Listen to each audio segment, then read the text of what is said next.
Hi guys, ako si John, 15 years kidney transplant. Nakita nyo naman sa thumbnail natin kung ano to at kung para saan tong video na to. Anyway, bago ko simulan, hindi na po ako mag-i-edit dito, i-upload ko na agad para makita nyo agad yung video and pwede nyo agad pasahan. Once na dumaan to, once na makita nyo itong video na to, magpasa agad kayo ngayon or kinabukasan para at least hindi kayo ma-cut off or hindi kayo masabihan ng wala ng pondo or hindi na pwede magpasa. Anyway, itong video na to, sa mga nagtatanong, ituturo ko sa inyo kung ano-ano yung mga requirements sa kay Senator Erwin Tulfo and also sa CIS party list. Yes po, sa isang opisina, sa isang lugar, dalawa po ang pwede nyong pasahan ng medical assistance. Kaya naman, tapusin itong video na to and panoorin nyo at pakinggan nyo lahat ng sasabihin ko kasi importante po to. Once na may mamiss kayo or may makalimutan kayo, may chance na hindi kayo makapagpasa and also baka bumalik pa kayo pag may mga kulang kayong requirements. Mahaba tong video to pero sobrang sulit po talaga para to sa mga pasyente na gustong magkaroon ng medical assistance pati na rin ang guarantee letter. Anyway, ang una nating sasabihin is yung sa ACT-CIS party list. Sa ACT-CIS party list, meron po silang opisina doon po sa may Congress, sa may Quezon City po. Pero hindi po ako doon nagpapasa. Since malapit lang po ako dito sa satellite office nila, I think main office din nila to. Ito po yung sa may Quezon City, sa may Timog. Ilalagay ko na lang din po sa description kung saan matatagpuan and also kung paano pumunta doon kasi may separate video ko doon. Ngayon sa ACT-CIS, before kasi pwede magpasa ang mga dialysis patient, mga kidney transplant kasi may mga gamot sila doon. Binibili nila yung sa Mercury pero may specific amount lang. Sa pagkakalam ko, 1,000 pesos lang po ang binibigay nila per patient. Ngayon, nakapag-try ako doon before, nakakuha ako ng gamot worth 1,000 pesos na mga anti-rejection medicine ko at iba pang mumong gamot. Take note, hindi po lahat na nasa quotation nyo is ibibigay po. Ang ibibigay po doon, hindi po guarantee letter, kundi po gamot. Sa ACT-CIS po to gamot lang po ang binibigay, then magpapasa kayo ng mga requirements, then kukunin nyo siya, itetext na lang kayo kung kailan available yung gamot nyo. Ang bibigay po sa inyo, mismong gamot po na galing sa Mercury, worth 1,000 pesos. Sa pagkakaalam ko sa ngayon, ang tinatanggap na lang po nila is yung mga pang-maintenance, pang blood pressure, mga pang cholesterol, yung mga ganun lang po. Pero yung mga anti-rejection medicine, alam ko, wala na po Puro mga pang cholesterol, pang BP lang po. Ang mga requirements po doon is puro Xerox lang po. Xerox ng ID ng pasyente. Kung yung maglalakad, kailangan din po ng representative ng Xerox din po. Also, kailangan din po ng reseta, ng quotation, mas maganda, at barangay indigency kung meron, pati na rin po clinical abstract. Lahat po yon puro Xerox lang po ang ibibigay sa kanila. Hindi na po kailangan ng original copy, di ba? Ayun yung maganda, no?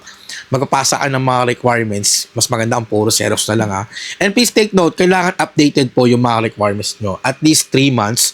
Kung maganda, kung mga 2 months lang, mga 1 month lang, para at least updated kayo, di ba? Mas maganda kung updated. And also, kung magsa-Xerox man kayo, dalhin nyo na rin yung original para in case lang na maitanong sa inyo, may gusto lang ipakita, may ipapakita nyo yung original nyo. Hindi naman nila kukunin yan. Kasi minsan may mga nagpagkakataon kasi na ang sinasubmit nila expired na, I mean nalagpas ng 3 months, hindi na po siya pwede, hindi na po siya tatanggapin. And ayun po yung mga requirements na sinabi ko sa inyo. Reseta, kailangan po updated and Xerox lang po at least 3 months. Clinical abstract, quotation kung merong barangay indigency, pati na rin po ang Xerox ng ID ng pasyente, pati na rin po yung representative, kung representative ang mag-aasikaso. Then, hihintayin na lang po yung text, may pifill up pong form yon, pifill up yung form, sobrang dali lang mag-fill up ng form, sobrang dali lang, and sobrang basic lang po. Then, hihintayin nyo na lang yung text nila, dapat tama yung ibibigay yung information lalo na yung pangalan nyo, yung address, pati na rin yung number nyo. Kasi doon po kayo ite-text. Next naman, yung kay Senator Erwin Tulfo. Yan, doon naman yung sa may kabilang area, pero same room din yun. Galing, di ba? 2-in-1 siya. Pwede ka mag-pass dalawa. Doon naman, doon po ako nagpasang, kailan ba yun? Nakaraang araw. Doon po tayo nagpasa. Ang nagkataon lang na medyo madami, pero hindi naman madami, saktuhan lang na kailangan mo rin maghintay, pero hindi ka naman aabot ng whole day doon. Ewan ko lang bakit sobrang dami na ngayon. Before kasi parang kukonti lang. 3 lang kami, 4. Pero yung pumunta ako doon, madami na. Pero hindi naman ganun kadami tulad sa sa DSWD. Hindi po. Sobrang layo po. Baka nga po wala pa sa 1/4 yung mga tao doon sa AXIS building tsaka kay Senator Erwin Tulfo. Ngayon, may dalawang option na pwede kayong magpasa. Pwede sa Senate. Ginawan ko na rin po na separate video yon kung paano pumunta sa Senate. Pwede kayo magpasa doon kay Senator Erwin Tulfo. And pwede rin po sa satellite office nila. Kapag nakapagpasa na kayo sa Senate kay Senator Erwin Tulfo, hindi na kayo pwede magpasa dito sa sasabihin ko sa may Timog. Kasi nga po, iisa lang po yung opisina nila. And also, depende pa rin kung sino yung may pondo sa mga senators. Normally kasi minsan meron, minsan wala. Kaya palagi kong sinasabi sa inyo, once na makita nyo yung mga post ko, yung mga video ko, basahan nyo agad. Kung may requirements man kayo, puntahan nyo agad. Kasi may tendency, baka kinabukasan, hold na. Or sa susunod na mga araw, hold na. Or next week, hold na. Kasi paiba-iba po sila. Kapag marami na silang, pag na-meet na nila yung mga number of patient, minsan ino-hold muna nila, tatapusin muna lahat nila yon bago sila tumanggap ulit. Diba? Tsaka depende rin sa mga senators kung sino yung mga fan. Minsan, ang naabutan ko nga doon, mismong andun ako bilang, meron ng pasahan kay Senator Villanueva. Diba? Hindi nagpasahan kami. On the spot yon. Anyway, itong sasabihin ko sa inyo, yung sa opisina ni Senator Erwin Tulfo sa may Timog, puro maginhawa o na maginhawa, sa may Timog, same lang din ang requirement sa Senate. Xerox lang din po. So, sinubmit ko, Xerox ng ID ko, Xerox ng reseta, Xerox ng quotation para sa gamot and para sa procedures and laboratories, Xerox ng clinical abstract. I think nagpasa rin ako ng barangay Indañez, pero binalik din nila. And for sure, baka hindi na kailangan. Pero kung meron kayo, mas maganda, i-address nyo na lang sa Senate letter for the Senate of the Philippines para at least lahat pwede nyo pasahan using one barangay Indañez. Social case study, hindi na po kailangan. And yung pinapasahan ko po, gamot depende kung hospital bill, di ba? Ngayon, kung tatanungin nyo ako, kung meron ba sa private hospital, I'm not sure, pero feeling ko wala pa.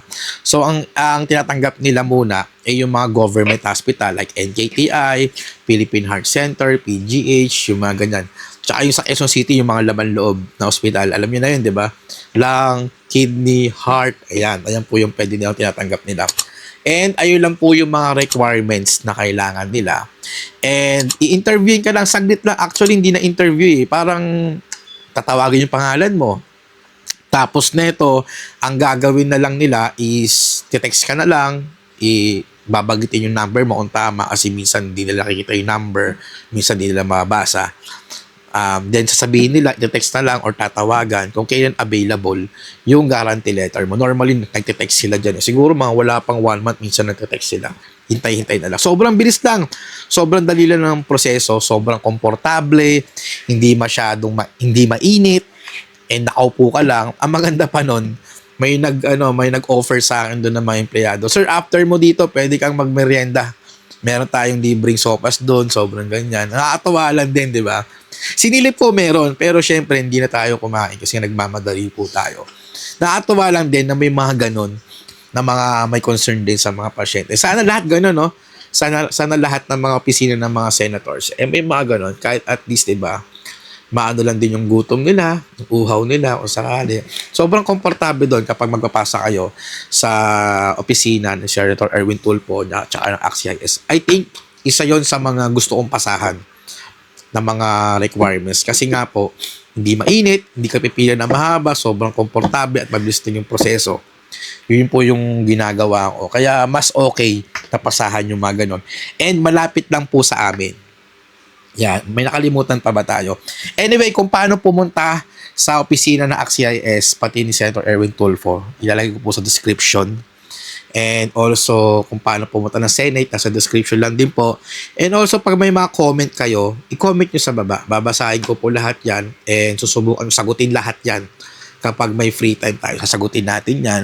And check nyo na lang din yung mga ibang video ko. Andun po lahat ng mga medical assistants. Check nyo na lang din po. And of course, kung nagustuhan nyo man tong video na to, and pasensya na po. Dahil pag mga ganitong content, I think mas importante yung information kaysa sa mga edit-edit kasi wala na pong oras mag-edit ng mga videos. And sa ginagawa natin content, mas importante talaga yung laman, yung information kaysa sa mga editing.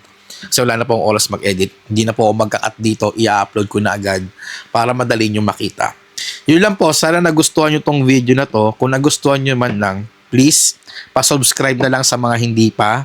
And ano pa ba? Pa-share, pa-comment, click nyo na yung notification bell para ma-update kayo sa mga iba namang ina-upload kong video para at least makita nyo agad. Itong video na to ay para po sa mga pasyente na nangangailangan ng medical assistance, pati na rin ng mga guarantee letter. And i-follow nyo ako sa FB ko, John Arboy, sa TikTok ko, John Arbo. Yan, ayan po yung mga social media platform ko. Itong video na to, itong content natin ay ginagawa ko po para sa mga pasyente na walang idea kung paano magpasa ng medical assistance, para sa mga baguhan na walang idea kung saan pwedeng kumuha ng guarantee letter, kung paano yung proseso. Ito yung content na para sa inyo. Ito yung page, ito yung YouTube na para sa inyo na makakatulong po sa mga pasyente. And sana pa-share nyo na rin din po sa mga kapwa nyo pasyente para marami tayong matulungan.